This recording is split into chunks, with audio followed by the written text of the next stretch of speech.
আয়ুষ্মী film and television institute এবং green leaf events দ্বারা নিবেদিত বসন্ত উৎসব 2024 উদযাপন করা হলো সহযোগিতায় 64 পল্লী। গত 9 মার্চ এক টুকরো শান্তিনিকেতনের সোনাঝুরি হাট নেমে এসেছিল দক্ষিণ কলকাতার 64 পল্লী পুজো প্রাঙ্গণে, যেখানে অনুষ্ঠিত হয়েছিল এক রঙিন বসন্ত উৎসব। সমাজের বহু গুণী বিশিষ্ট ব্যক্তিবর্গের উপস্থিতিতে এবং শান্তিনিকেতনের বাউল ও নৃত্যশিল্পীদের সাংস্কৃতিক অনুষ্ঠানে মেতে ওঠে গোটা এই দিনের উপস্থিত সকল অতিথিরা। কলকাতার বিভিন্ন model, makeup artist, photographer, technician, বিভিন্ন মডেলিং গ্রুপের অর্গানাইজাররা, অভিনয় জগতের বিভিন্ন কলাকুশলীরা মিলে এই দিনের এই অনুষ্ঠানে সামিল হন। বেলা 12টার সময় স্বামী সুদর্শনানন্দ মহারাজ প্রদীপ জ্বালিয়ে এই দিনের এই অনুষ্ঠানের শুভ সূচনা করেন।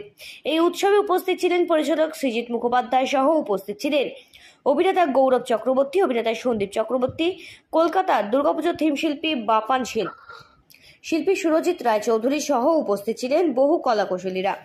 উদ্যোক্তাদের বক্তব্য, কলকাতার যে সকল মানুষ দোলের সময় শান্তিনিকেতনে যেতে পারেন না, তাদের উদ্দেশ্যে কলকাতায় প্রত্যেক বছর আমরা নিয়ে আসি এক টুকরো শান্তিনিকেতন, যেখানে আমরা উদযাপন করি আমাদের প্রাণের রবি ঠাকুরের বসন্ত উৎসবকে। সমগ্র অনুষ্ঠানটির সহযোগিতায় ছিল 64 পল্লীর এই ক্লাবের অন্যতম সদস্য প্রেমাঙ্কুর বিশ্বাস, আয়ুষ্মী ফিল্ম অ্যান্ড টেলিভিশন ইনস্টিটিউটের কর্ণধার অভিজিৎ ছাত্রা এবং গ্রিন লিফ ইভেন্টসের কর্ণধার সুমিত চ্যাটার্জি, এছাড়াও হুল্লোড় 24x7 এর কর্ণধার অভিষেক দাশগুপ্ত তত্ত্বাবধানে এবং সহযোগিতায় সম্পন্ন হয় এই দিনের এই গোটা অনুষ্ঠান। আগামী বছরগুলো একইভাবে মানুষের কাছে প্রাক বসন্ত উৎসবকে উদযাপন করতে আরো বিশেষ চমক নিয়ে আগামী বছরেও আমরা হাজির হব, এমনটাই বলেন উদ্যোক্তারা। এখানে আমার কিছু বলার নেই, যা বলবেন সৃজিত দাই বলবেন। আমরা তো দেখবো সত্যি বুকের ধর্মটা খুব বেড়ে গেছে। অশেষভাবে বসন্ত উৎসবের অনেক অনেক শুভেচ্ছা, শুভকামনা।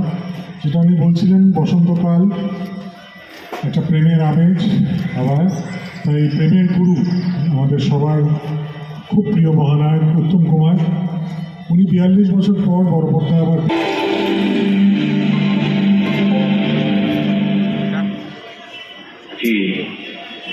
কেমন আছো? আমি কাকে দেখছি ভগবান? বুদ্ধিকে আমার প্রেতাত্মা দেখেছো? গিয়ে তোমার মানসিক অশান্তির কারণটা কি আগে বলো দেখিনি। আমি কৃষ্ণ, আমার জীবনে দুটো প্যাশন। এক অবশ্যই উত্তম বাবু, তাকে নিয়ে পিএইচডি করছি, the sociological impact of the smile of Uttam Kumar. পিএইচডিতে চালিয়ে যাবে, গুরুর উপর কাজ ছেড়ে দেবো। ওই একটা লোককে নিয়ে পাগল হয়ে আছে। তপস্যা অনেক হলো বুঝলি, এবার দেখি উনি প্রকট হন কিনা। প্ল্যানচেট, এটা মোমবাতি আর এটা মিডিয়াম, আর দ্বিতীয়ত সোহিনী বলে একটি। You are not of my type. I'm way out of your league. Out of your league?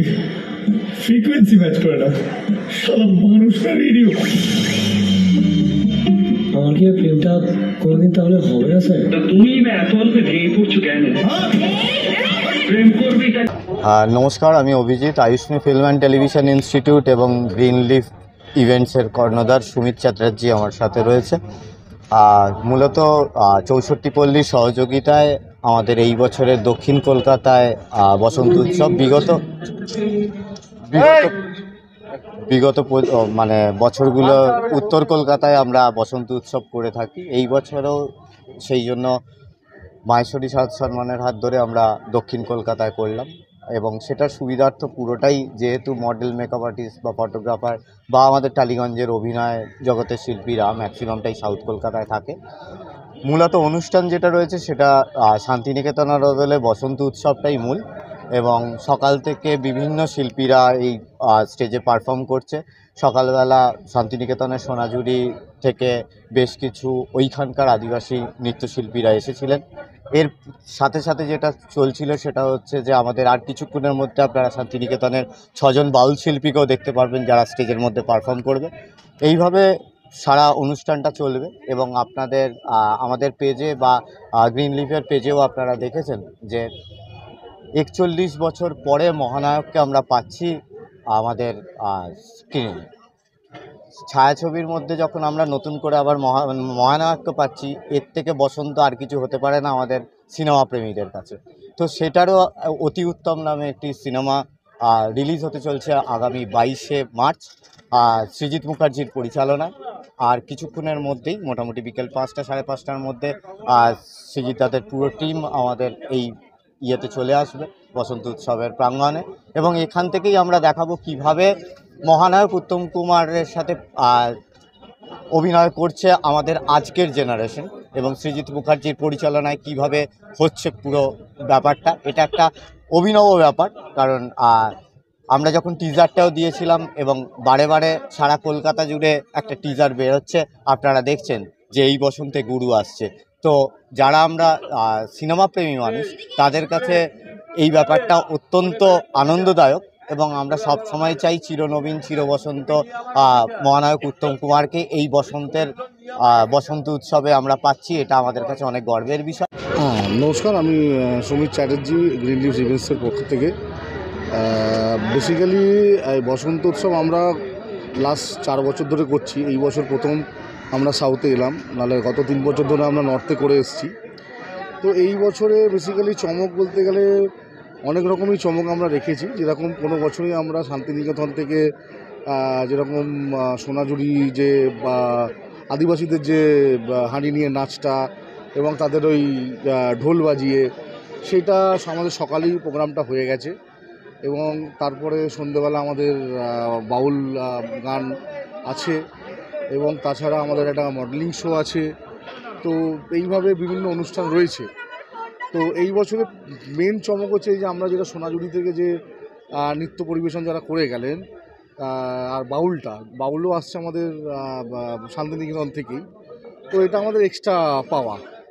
তো তাছাড়া তো আপনারা দেখছেনই, আপনারাও দেখতে পাচ্ছেন যে সবাই মোটামুটি বসন্ত উৎসব পালন করছে। খুব ভালো লাগছে। আমাদের সময় এতটা ছিল না বসন্ত উৎসবের চল, এখন অনেক বেড়েছে। নানান জায়গায় দেখছি প্যান্ডেল হয়েছে আলাদা আলাদা, এবং ভালো লাগছে। উৎসব তো ভালো জিনিস, যত বেশি উৎসব তত ভালো। খুবই ভালো, বসন্ত উৎসব তো খুবই ভালো লাগে। এবং গত 2-3 বছর ধরে শান্তিনিকেতনে যাচ্ছি, আগে খুব শুনতাম, তো এবারেও তাই প্ল্যান আছে, পুরো পরিবার নিয়ে যাব। তো এই সময়টাই খুব ভালো লাগে। প্রথম কথা হচ্ছে সাউথ কলকাতায় এই প্রথম 64 পল্লী দুর্গোৎসব কমিটি একটা চিন্তা আমরা করেছি, যেটা শান্তিনিকেতনকে আমরা যেন সাউথ কলকাতায় আমরা দেখতে পাই। এই জন্য আমরা চেষ্টা করেছি যে শান্তিনিকেতনের আদলে যত দেখছেন এখানে মেয়েরা, এখানে যে ছেলেরা যেসব এসছে সবই সব একটা আর্টিস্ট। আমরা চাইছি যে আপনারা যারা দেখবেন টিভির মাধ্যমে, এই আপনাদের মাধ্যমে যারা দেখবেন তারা উপভোগ করবে ছোট্ট একটা শান্তিনিকেতন, মিনি শান্তিনিকেতন। কলকাতা থেকে সেঞ্চুরি পোতারের রিপোর্ট, হুল্লোড় 24/7।